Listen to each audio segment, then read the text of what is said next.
दरोड्याच्या तयारीत असलेल्या सराईत गुन्हेगारांना उपनगर पोलिसांनी केले जेरबंद। घातक हत्यारे हस्तगत करत उपनगर पोलिसांची जोरदार कामगिरी। उपनगर पोलीस स्टेशनकडील रेकॉर्डवरील गुन्हेगार तडीपार। हिस्ट्री शीटर माला विरुद्ध शरीराविरुद्ध गुन्हे करणारे आरोपींना चेक करत असताना jail road, Brahmagiri society, Narmada Darshan building पाठीमागील गार्डन जवळ भिंतीच्या आडोशाला काही इसम हे अंधारात दबा धरून बसलेले पथकाला दिसले। तेव्हा वरील पथक त्यांच्याकडे जात असताना ते पोलिसांना पाहून पळू लागले। तेव्हा पळत असलेल्या इसमामध्ये रेकॉर्डवरील इसम नामे वैभव बाबाजी पाटेकर, दीपक भाऊसाहेब जाधव, साहिल राजू मांगकाली, अनिकेत गीते, देविदास तोरवणे असे पळून जात असताना त्यांचा पाठलाग करून 2:40 दरम्यान आरोपी त्यांना पकडले। त्याच्यापैकी एक वैभव बाबाजी पाटेकर व दीपक भाऊसाहेब जाधव यांच्या हातात धारदार शस्त्र होते। तसेच देविदास मधुकर तोरवणे हा अंधाराचा फायदा घेऊन पळून गेला।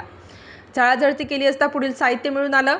एक लोखंडी तलवार, लोखंडी कोयता, नायलॉनची दोरी, एक स्क्रू ड्रायव्हर, मिरची पूड असे दरोडा टाकण्याचे साहित्य मिळून आले।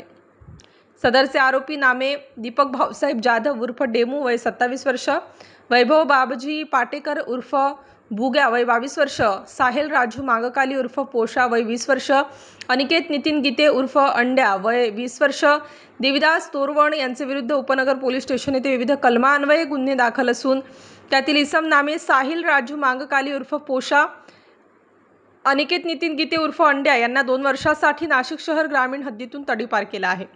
स्टार न्यूजसाठी मोहसिन पठाण, नाशिक।